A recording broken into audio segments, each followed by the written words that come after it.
Il y a encore un sujet très intéressant. Je cède la parole à Monsieur le Président et merci de votre accueil. Désolé de ne pas être... Attends, Cohen, ne sois pas pressé. Voilà, donc, comme je l'ai annoncé tout à l'heure, on va vous présenter la présentation, la conférence de Robert Cohen, qui est très intéressante concernant les infections communautaires pendant la pandémie. Ce concept nouveau, donc, lié au confinement par rapport à Covid. Voilà, on va lancer. Bonjour les amis, je suis désolé de ne pas être avec vous ce soir et ce week-end, du fait de problèmes techniques et du fait de la pandémie qui ne permet plus de voyager comme nous le faisions avant. Mais c'est un plaisir pour moi de partager avec vous une réflexion sur l'évolution des infections communautaires, en particulier des infections communautaires pédiatriques pendant la pandémie. Cette réflexion a été publiée dans un journal qui s'appelle Infectious Disease Now, qui est le successeur de Médecine et Maladies infectieuses, qui est l'organe de la Société française de pathologie infectieuse. Alors, bonjour les amis, je suis désolé de ne pas être avec vous. Depuis 18 mois, nous vivons tous un cauchemar lié à la pandémie. Alors, à partir d'un virus qui est un virus visiblement dont l'origine est les chauves-souris, ce virus s'est transformé, peut-être en passant par une espèce animale autre, peut-être par une erreur de laboratoire, s'est transformé en un virus capable d'infecter l'homme, de donner des infections graves et de diffuser dans le monde entier pour aboutir à une pandémie. Les conséquences de cette pandémie, c'est que on a été obligé de prendre des mesures d'hygiène importantes qui ont été du distancement au port du masque, en passant par le lavage des mains, en passant par l'aération des pièces et en allant au maximum jusqu'au confinement. Ces mesures ont été en grande partie efficaces pour contrôler la pandémie. Tout le monde s'est aperçu qu'il y avait une baisse considérable des infections virales depuis que ces mesures ont été mises en place. C'est vrai pour le VRS, c'est vrai pour la varicelle, c'est vrai pour la rougeole, c'est vrai pour la grippe, c'est vrai pour les rotavirus. C'est pour vous, c'est moins net parce que vous vaccinez vos enfants contre les rotavirus, et c'est vrai pour les entérovirus. Mais c'est aussi vrai pour des bactéries comme le pneumocoque, comme le méningocoque, comme le streptocoque du groupe A, comme la coqueluche, et cette liste n'est pas exhaustive. Et pourquoi ceci est survenu? Parce que les modes de transmission de ces agents pathogènes sont très proches de celles du SARS-CoV-2. Et il est logique que les mesures d'hygiène appliquées contre le SARS-CoV-2 soient efficaces sur les infections pédiatriques courantes et ou graves. En effet, il est probable que nos enfants ont constitué une dette immunitaire. Qu'est-ce que ça veut dire? Ça veut dire que beaucoup de ces virus sont des maladies obligatoires ou quasiment obligatoires des jeunes enfants. Par exemple, on sait qu'avant 3 ans, 100% des enfants ont contracté plusieurs fois une infection à VRS. On sait que presque tout le monde va s'immuniser contre la varicelle si on ne vaccine pas. On sait que c'est vrai aussi pour les rotavirus. Bon. Le fait qu'on ait protégé nos enfants par ces mesures d'hygiène, peut-être que ça va avoir un bénéfice immédiat parce qu'il va y avoir moins de formes graves du fait que les jeunes enfants ont moins contracté les virus parce que leurs parents portaient des masques. Peut-être qu'il va y avoir pour certaines maladies plus de formes graves. On pense à la varicelle. S'il y a moins de varicelle chez les enfants, on va cumuler une population d'enfants qui va finalement ne pas être immunisé, peut-être faire la varicelle plus tard, après la puberté, et on sait qu'après la puberté, c'est plus grave. Le deuxième point qui est peut-être pas favorable, c'est que ces infections virales ou bactériennes contribuent, d'ailleurs comme certains vaccins, comme le BCG, au développement du système immunitaire. Vous avez tous entendu parler en début de pandémie que le BCG protégerait peut-être un peu contre le Covid. Et pourquoi? Parce que le BCG entraîne l'immunité innée. L'immunité innée, c'est l'immunité constituée par la première ligne de défense, par les polynucléaires, les macrophages, les monocytes, les cellules épithéliales, et des enfants qui ont été bien vaccinés ou des enfants qui ont présenté des infections virales dans les antécédents ont probablement une immunité entraînée supérieure à celle de l'adulte, expliquant peut-être pourquoi ils résistent mieux au SARS-CoV-2. Et puis aussi probablement que notre système immunitaire adaptatif, il a besoin de s'entraîner aussi, et c'est par ces infections successives qu'on constitue un pool d'anticorps et un pool de cellules spécifiques qui nous permettent de mieux résister après. Enfin, il faut bien se rendre compte que, au fur et à mesure que le niveau socio-économique augmente dans les pays, l'hygiène augmente, mais aussi un effet collatéral négatif, c'est que on a une augmentation des maladies allergiques et ou auto-immunes, et vous savez que ça commence à être le cas au Maroc. Le premier exemple que je vais vous prendre de cette dette immunitaire, c'est ce qui s'est passé en Australie. Alors vous vous rappelez que l'épidémie a commencé en 2020 autour du mois de janvier, février en Chine. Elle a touché ensuite l'Europe et l'hémisphère nord dans les mois qui ont suivi, et nous avons eu un pic épidémique pendant le mois de mars, avril, mai, et puis c'est arrivé dans l'hémisphère sud plutôt au mois de juin, juillet. Et au mois de juin, juillet, dans l'hémisphère sud, il faut bien se rendre compte que c'est pour eux l'hiver austral, c'est l'équivalent de notre mois d'octobre au notre mois de décembre. Et c'est durant cette période que surviennent généralement les épidémies de bronchiolite.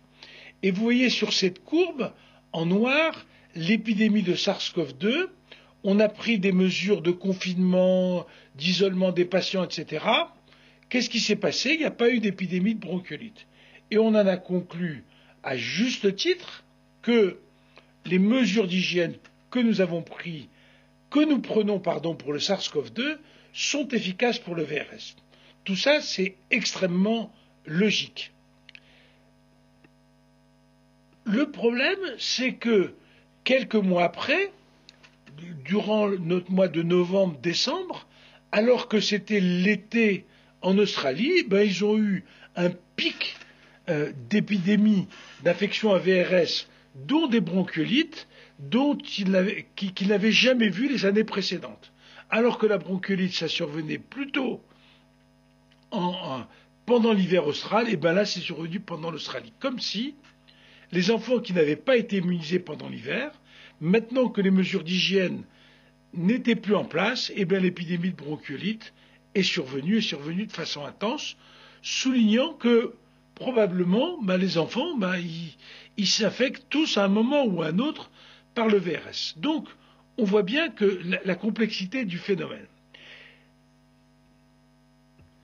Alors que s'est-il passé pour les autres pathologies? Qu'est-ce qui s'est passé en France, mais on peut dire aussi dans pas mal d'autres pays? Alors pour ça, là encore, on a mis en place depuis quelques années un réseau de surveillance dont je vous ai déjà parlé, qui est le réseau Paris. Le réseau Paris, c'est quoi? C'est une centaine de pédiatres appartenant tous à l'Association française de pédiatrie ambulatoire et à Active, qui a coordonné ces études, en étroite collaboration avec le groupe de pathologie infectieuse pédiatrique. Ces pédiatres ont tous le même logiciel. Pourquoi? Ça nous permet d'extraire leur diagnostic à partir de leur ordinateur au jour le jour. Au jour le jour, je peux vous dire combien il y a de bronchiolite, combien il y a d'angines, etc. La deuxième caractéristique de ces pédiatres, c'est qu'ils étaient fortement intéressés aux maladies infectieuses et de ce fait, on leur a fourni des outils diagnostiques. Par exemple, ils ont des tests de diagnostic rapide, bien entendu pour l'angine, mais ils ont aussi pour la grippe, ils ont aussi pour le VRS, ils ont aussi pour le SARS-CoV-2. La plupart d'entre eux ont aussi CRP en microméthode. Donc, et le troisième point, ces pédiatres, on les a particulièrement formés en pathologie infectieuse afin que leur diagnostic soit le plus fiable possible. Et maintenant, ce groupe s'est mis en place il y a 3 ans, et vous voyez sur cette diapo, en orange, vous voyez les résultats du réseau Sentinelle, qui est le réseau de surveillance en France des maladies infectieuses, et en bleu, vous avez les courbes du réseau Paris. Et vous regardez que, aussi bien pour la grippe, que pour les bronchiolites, que pour la varicelle, et que pour les gastroentérites, les courbes que nous observons avec une centaine de pédiatres simplement, sans leur demander d'efforts supplémentaires, les diagnostics sont retirés de leur ordinateur, de gens qui sont particulièrement compétents et particulièrement bien formés aux maladies infectieuses. On arrive à surveiller les maladies infectieuses aussi bien que le réseau Sentinelle. La différence, c'est que le réseau Sentinelle, ça concerne des centaines et des centaines de médecins qui, le soir, remplissent leur diagnostic de façon volontaire. Nous, avec une centaine de pédiatres, on arrive absolument à voir l'évolution de toutes les épidémies de façon identique, sans effort supplémentaire pour les pédiatres. Ce système nous a permis aussi de voir que l'effet extrêmement rapide du confinement sur ces pathologies-là. Alors vous voyez sur ces courbes ce qui s'est passé les années précédentes en vert ou en orange ou en rouge ou en bleu, et puis qu'est-ce qui s'est passé au moment du confinement en France fin mars. Et vous voyez, il y a eu un effondrement complet des diagnostics, qu'il s'agisse des bronchiolites, qu'il s'agisse des otites, etc. Alors, quand on a vu cette chute, on s'est dit, c'est bien normal, puisque les gens sont confinés, ils n'osent plus sortir pour montrer leurs enfants quand ils sont malades, et de toute façon, comme ces enfants ne se rencontrent plus, probablement, ils sont moins souvent malades. Donc là, ça ne voulait pas dire que c'était forcément une baisse d'incidence des maladies, mais c'était ce que voyaient les pédiatres. Mais ce qu'on a fait, c'est qu'on a continué cette surveillance, et il faut bien dire que sur le plan de l'ouverture des écoles, la France a été complètement exemplaire. C'est-à-dire, de tous les pays de l'OCDE, c'est la France qui a fermé le moins de jours ses écoles. Et malgré l'ouverture des écoles, malgré l'ouverture des crèches, il y a eu une baisse assez considérable de ces pathologies. Alors vous voyez sur ces courbes-là, qu'est-ce qui s'est passé en 2017-2018, 2018-2019, 2019-2020, et puis il y a eu le confinement, et qu'est-ce qui s'est passé en 2021, fin 2020-2021. Vous voyez par exemple pour les bronchiolites, il y a eu moins de la moitié du nombre de cas de bronchiolite, et surtout l'épidémie de bronchiolite a été décalée de 3 mois. Donc, on a eu des bronchiolites, mais on en a eu moins que les années précédentes, et l'épidémie a été décalée. Pour les grippes, ça a été complètement différent. Alors que les autres années, vous voyez l'épidémie de grippe qui survenait tout à fait régulièrement, etc. Et bien là, cette année, il n'y a pas eu de grippe. Alors pourquoi cette différence entre la bronchiolite et la grippe? Eh bien, parce que la bronchiolite a le même taux de reproduction, le même R0 que le SARS-CoV-2. Par contre, la grippe a un taux de reproduction bien moindre, et alors que le taux de reproduction du SARS-CoV-2 ou de la bronchiolite c'est 3, pour la grippe c'est plutôt un 5. Donc les mesures d'hygiène que nous prenons pour le SARS-CoV-2 arrivent à contrôler un peu le SARS-CoV-2, mais il y a quand même des cas, vous le savez bien, aussi bien que moi, d'accord? Mais par contre, ça suffit largement pour protéger contre la grippe. Si je prends d'autres exemples, ici vous avez les gastroentérites, et vous voyez pour les gastroentérites, vous voyez que la dernière année, je ne parle pas de 2017, 2018, 2019, en 2020, 2021, il y a eu un effondrement du diagnostic de gastroentérite. Alors que vous savez qu'il n'y a même pas 10% des enfants français qui sont vaccinés contre le rotavirus. Les mesures d'hygiène, en particulier le lavage des mains, a suffi pour diminuer de façon importante le nombre de diagnostics de gastroentérite. C'est pareil aussi pour la varicelle. Vous voyez que les autres années, vous voyez le nombre de diagnostics de varicelle 2017, 2018 et ainsi de suite. Cette année, on a eu exactement, ou à peu près, la moitié du nombre de diagnostics de varicelle. La varicelle, vous savez que c'est une transmission par voie respiratoire. Donc, l'effet des mesures d'hygiène sur ces maladies s'est poursuivi de façon moins nette, mais de façon extrêmement nette, malgré l'ouverture des écoles, des crèches et l'absence de confinement vrai. Cette baisse considérable de l'incidence des otites, on peut dire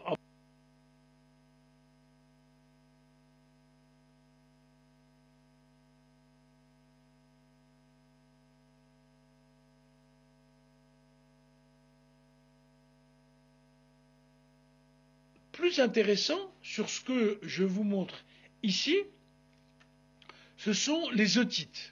Alors, les pédiatres participant à ces observatoires sont particulièrement bien formés pour le diagnostic d'otite et ont souvent d'excellents appareils, souvent des otoscopes connectés pour faire le diagnostic. Alors vous voyez, les diagnostics 2017-2018, 2018-2019, 2020, on voyait beaucoup d'otites avec des pics successifs. On va voir en fonction des épidémies virales. Et vous voyez en 2020-2021, pour l'hiver, on a vu beaucoup moins d'otites. Alors la question qu'on peut se poser, c'est pourquoi on a vu moins. Cette baisse considérable de l'incidence des otites, on peut dire en première vue, c'est parce que les gens ne sont pas venus consulter parce qu'ils avaient peur d'aller chez le médecin. En fait, c'est pas ça. On a eu un nombre de consultations pour les autres pathologies qui était complètement similaire. C'est réellement lié à une diminution réelle de l'incidence des otites secondaires aux mesures d'hygiène prises. En effet, les mesures d'hygiène prises ont diminué la circulation des virus responsables des otites ou déclenchant les surinfections bactériennes, et aussi probablement une diminution de la circulation des bactéries responsables, comme le pneumocoque ou l'hémophilus. Par exemple, vous voyez sur ces études réalisées en Finlande, où on a prélevé systématiquement le rhinopharynx des enfants venant pour infection respiratoire, on voit que le VRS donne plus d'otites qu'il ne donne de bronchiolite. Nous, pour les pédiatres de base, le marqueur de l'épidémie de VRS, c'est la bronchiolite. C'est toujours vrai. Par contre, le VRS donne plus d'otites en termes de nombre qu'il ne donne de bronchiolite. Comme vous le voyez sur cette diapo, qui est un petit peu compliquée, vous voyez en bleu, en vert plutôt, le nombre d'otites que nous diagnostiquons au fur et à mesure du temps, et vous voyez que ça suit des courbes en fonction de la circulation des virus, des bactéries, mais aussi en fonction des vacances scolaires. Eh bien, on s'aperçoit tous les ans que le pic des otites survient en même temps que l'épidémie de VRS. Et on s'aperçoit aussi que le deuxième pic, qui est tous les ans moins important, c'est au moment d'épidémie de grippe. Et on sait très bien que ces virus sont susceptibles de déclencher directement des otites ou, encore plus fréquemment, de favoriser une surinfection par du pneumocoque ou par de l'hémophilus. Ces évolutions, on ne les a pas vues que pour les otites, on les a vues aussi pour les angines. Vous voyez sur cette figure, tous les ans, 2017-2018 comme d'habitude, la fréquence des diagnostics d'angine, et vous savez que nous, on réalise systématiquement des tests du strepto et que quand ces tests sont négatifs, on ne prescrit pas d'antibiotiques. Vous avez dans les courbes du haut, vous avez le nombre de diagnostics d'angine et dans la petite courbe bleue, vous avez le pourcentage de tests positifs. Et qu'est-ce que vous constatez? Alors même que nos écoles ont réouvertes, alors même que les enfants ont suivi une scolarité à peu près normale, on a vu 2 fois moins d'angines que les années précédentes, et dans ces angines, la part du streptoa a réduit de 25%. Donc on voit bien cet impact des mesures d'hygiène, le port du masque, le lavage des mains, l'aération des pièces, et le fait que les enfants se rencontrent moins à l'extérieur de l'école, a eu sur une pathologie comme l'angine. Je vais vous prendre maintenant un autre exemple, qui est celui des scarlatines. Tous les ans, on fait le diagnostic au sein de Paris au moins de plusieurs centaines de scarlatines par an. Et vous voyez, les années précédentes, on en voyait à peu près entre 600 et 800. Cette année, le chiffre a réduit de 75%. Les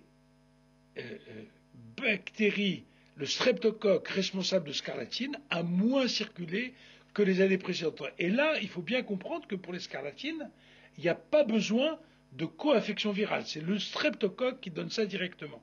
Donc ça ne peut pas être attribué qu'au virus. Encore un autre exemple, si vous me permettez, la coqueluche. On faisait des dizaines de diagnostics de coqueluche par an. Cette année, alors que nous disposons d'une PCR et que nous la faisons extrêmement facilement, eh ben, il y a eu beaucoup moins de coqueluches que les années précédentes.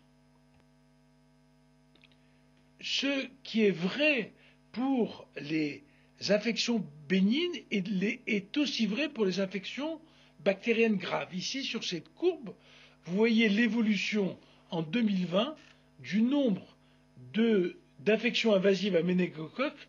C'est des données du Centre national de référence du méningocoque de Mohamed Taha. Et vous voyez sur ces courbes-là que vraiment il y a une baisse considérable des infections invasives à méningocoque. Ce qui est vrai pour le méningocoque est aussi vrai pour le pneumocoque. Et là, c'est une étude internationale comportant de nombreux pays, le Brésil, la Belgique, l'Afrique du Sud, l'Angleterre, la Finlande.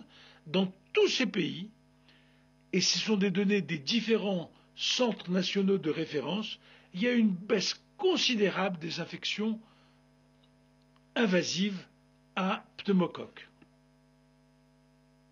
Alors, il faut bien noter que cette évolution de chute des infections invasives a été observée quelle que soit la rigueur des mesures d'hygiène prises par les pays. Il y a des pays qui ont été extrêmement rigoureux, d'autres qui l'ont été moins.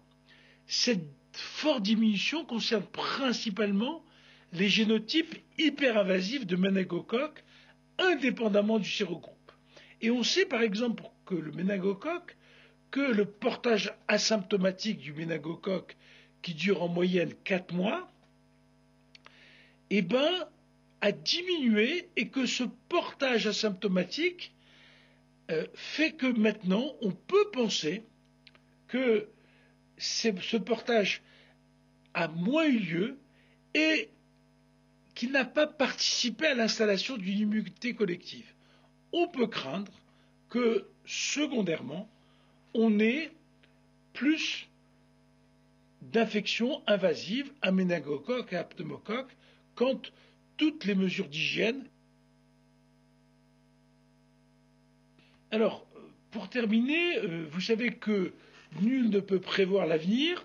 Alors, il y a deux façons d'essayer de prévoir l'avenir, soit la boule de cristal, soit trouver des modèles mathématiques qui permettent de prévoir. Alors, vous savez, j'ai les deux, de toute façon, la majorité des cliniciens, pour ne pas dire la quasi-totalité des cliniciens, ne comprennent rien, et à juste titre, à ces modèles mathématiques, et finalement, ils s'y rattachent pour se rassurer. Mais qu'est-ce qu'on peut dire? On peut dire que qu'est-ce qu'on peut faire? D'abord, il faut avoir une couverture vaccinale optimale des vaccins obligatoires et recommandés. Le deuxième point, il faut élargir le calendrier vaccinal aux autres vaccins disponibles, aussi bien pour les maladies obligatoires que pour les infections invasives. Je vous conseille de vacciner plus que vous ne le faisiez avant, par exemple contre la varicelle, voire contre les méningocoques, mais c'est une autre discussion pour le Maroc. Enfin, pour les agents pathogènes pour lesquels il n'existe pas de vaccin, il faut que nos systèmes de santé soient prêts à dépister très tôt les épidémies afin de mettre en place très tôt les mesures. Par exemple, on a vu que les mesures d'hygiène marchent très bien pour ces virus, ces bactéries. S'il y a une épidémie de bronchiolite et qui devient trop importante, en renforçant les mesures d'hygiène, on peut contrer cette épidémie. Et enfin, prévoir nos capacités de réponse, notamment en termes de lits d'hôpital. Alors voilà ce que je voulais vous dire. Je vous remercie de m'avoir écouté et j'espère à une prochaine fois au Maroc. Voilà, promesse tenue. Donc, on arrive à la fin de ce programme. Donc, le dîner s'attard à 8h30, Inch'Allah. Et demain, on reprend à 9h. Donc, là,